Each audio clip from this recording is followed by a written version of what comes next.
Hey, what's up guys? Welcome back to Adventure Built. My name is Kelly. I'm Trevor. And today we're gonna talk about how you can survive overlanding when it gets over 115 degrees. It's hot. It's hot. Stay tuned.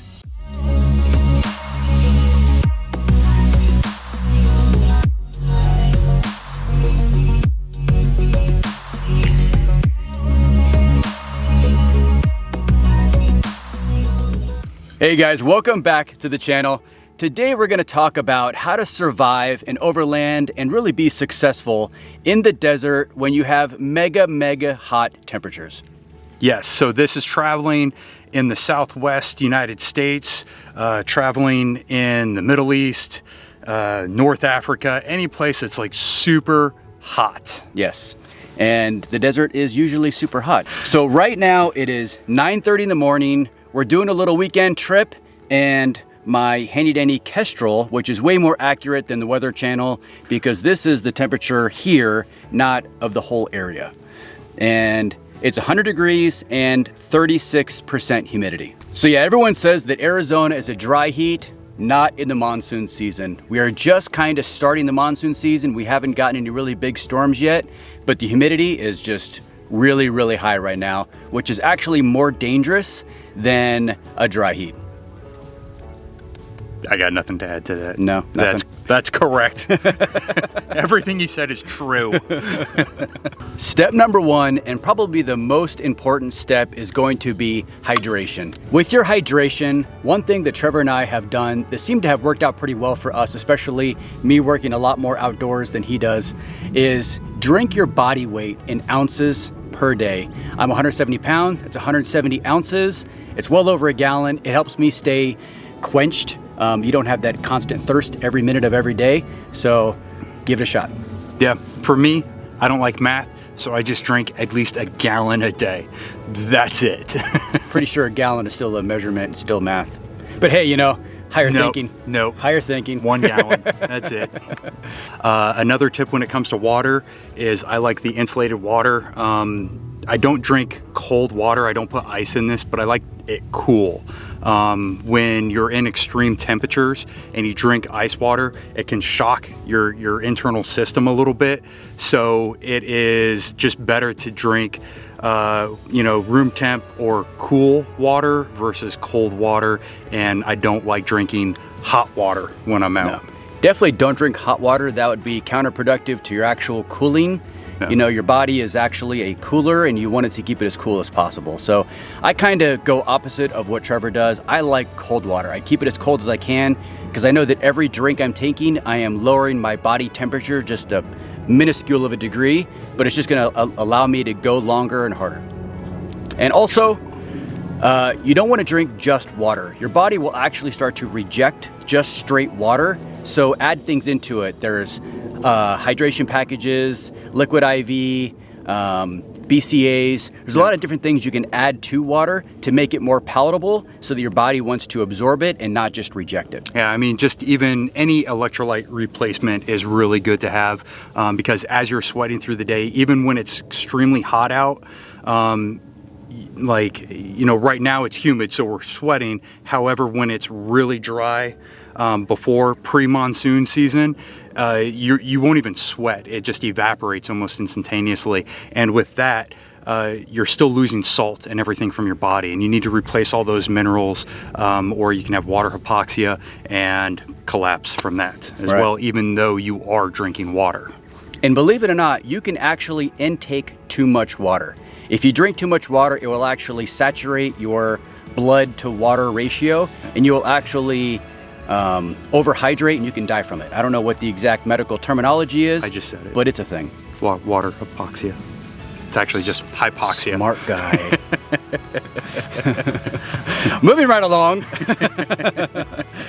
Step number two, and I also think is just probably as important as the hydration, is going to be cover yourself up from the sun.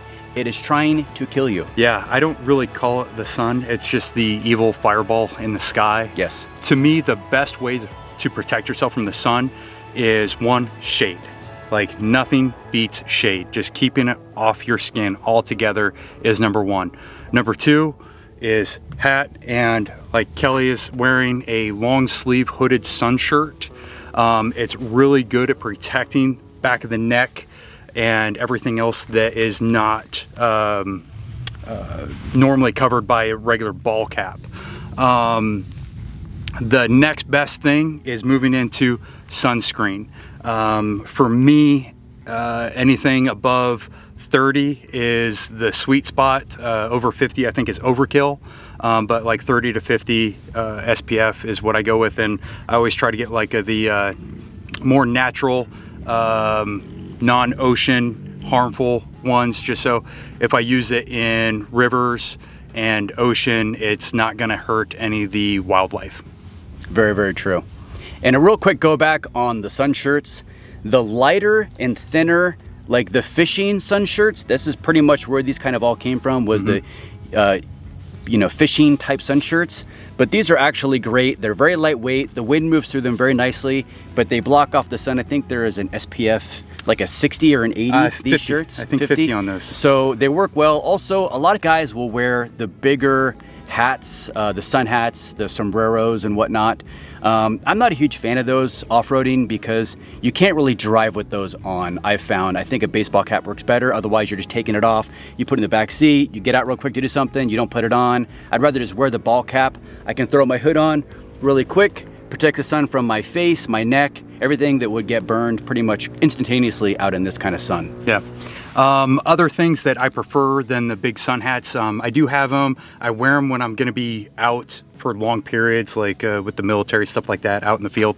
But other than that, I prefer the ball caps, and then just having a buff or like a shemagh type thing just to wrap up, kind of like the hood does, just to protect the back of the neck, the side ears, and everything else, versus smearing sunscreen on, what is it? It's supposed to be like every hour? Yeah. Every couple hours, depending on the brand, something like that. So like I would much prefer just to have good sun protection versus sunscreen. Yeah, and plus remember, the more sunscreen you use, the more your body is really actually processing all of that. Everything that touches your skin, your liver is processing. So the least amount of sunscreen I can use, because like I said, I've been living in the desert for over 20 years and I don't want skin cancer, but I also don't want to die of something that's in the sunscreen either. A good middle ground is just covering up. Yeah, exactly. Yeah.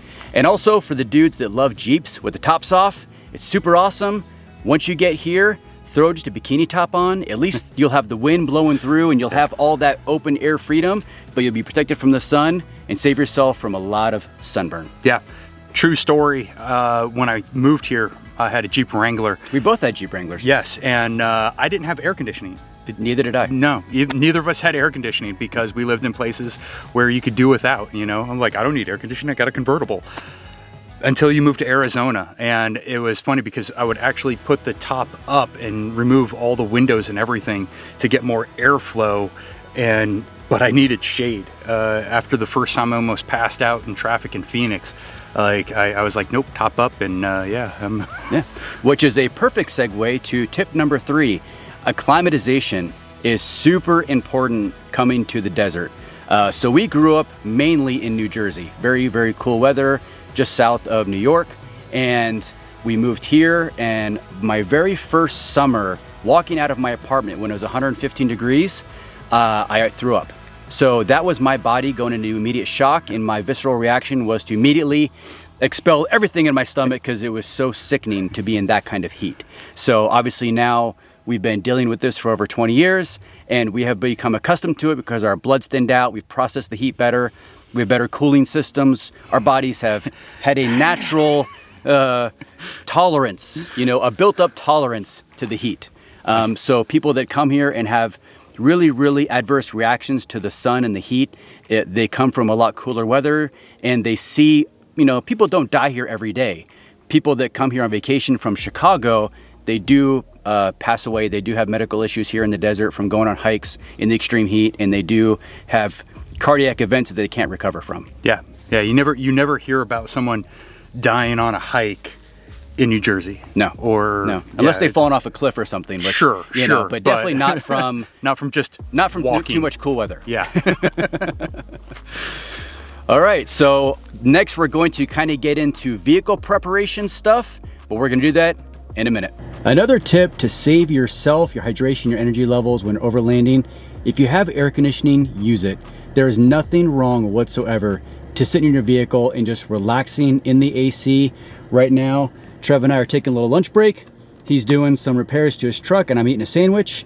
And we're doing this in the comfort of our vehicles with the AC on. We're a few more miles down the road, probably about 15 or so, and we've been doing some pretty good wheeling. We ended up doing the hardest way possible to the back way to Crown King, and of course we had to pick one of the hottest days of the year to do it. Look at the Kestrel right now. It's saying it's 119. I think it might be a little flawed because a plastic housing on this absorbs the heat and really just hangs on to it for a long time. But I think the truck was saying it's like 105. So split the difference, 110, 112. It's really, really hot right now. Yeah, I know in Phoenix it was forecasted to what? I think it was 118 today. That was 118, yeah. Yeah, 118 today. So out here it is probably like 108, 110, yeah, I would say easily. And it feels like it for sure. Yeah, really anything over 110 for me kind of feels the same until you get past that 120 mark.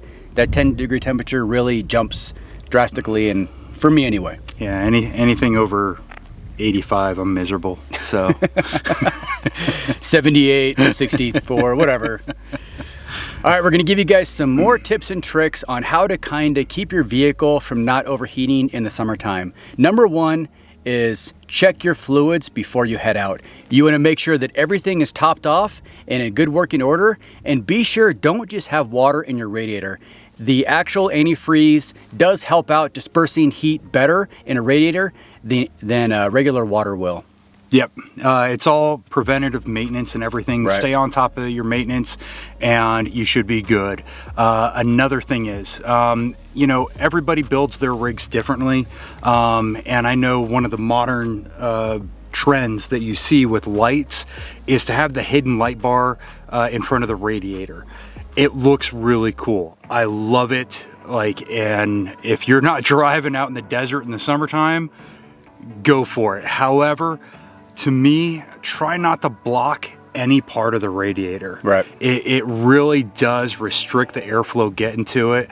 Lights that are a little bit further ahead of it, like they're mounted on the bumper, those are a little bit better because it gives time for the air to go around the lights and then hitting the radiator. But if it's right in front of the radiator, it's blocking it altogether. So it's like trying to run with your mouth closed. It's probably not the best idea. No. Yeah.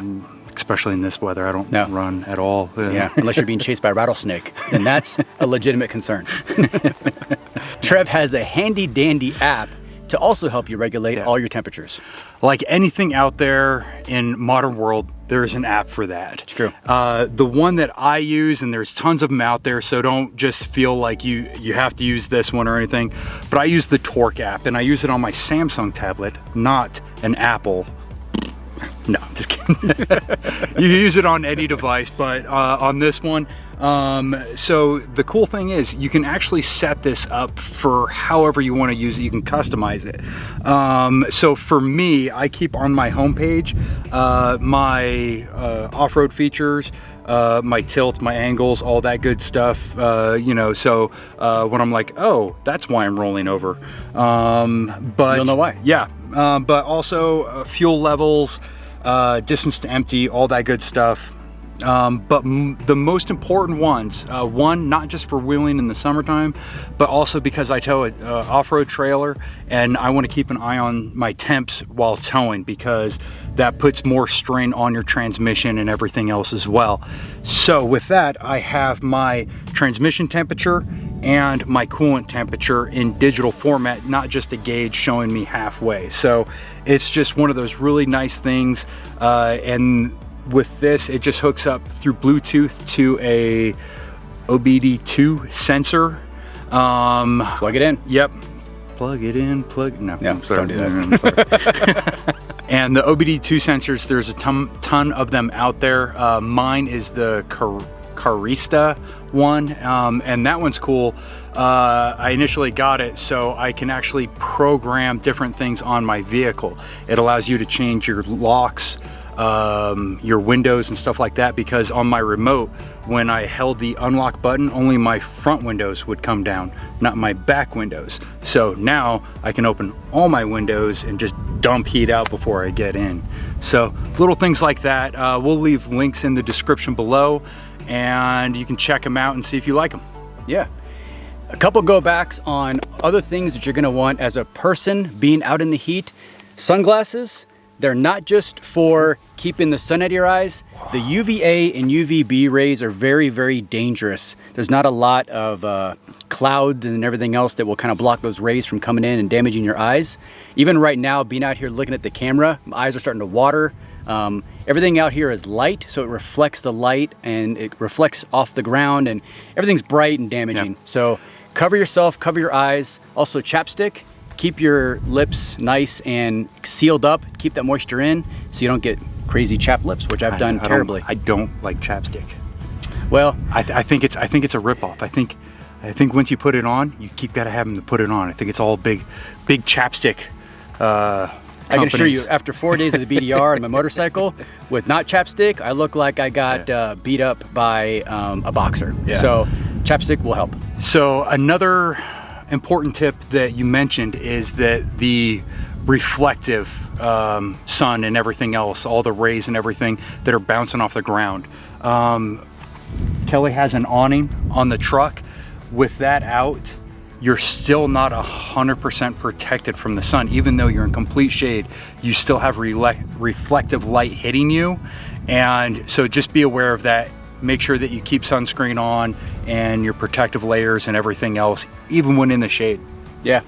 And wear long sleeves so you don't burn yourself too, because everything that is covered in metal is 40 some odd degrees warmer than what you think it is. So the steel on trucks right now are probably closer to 180 degrees.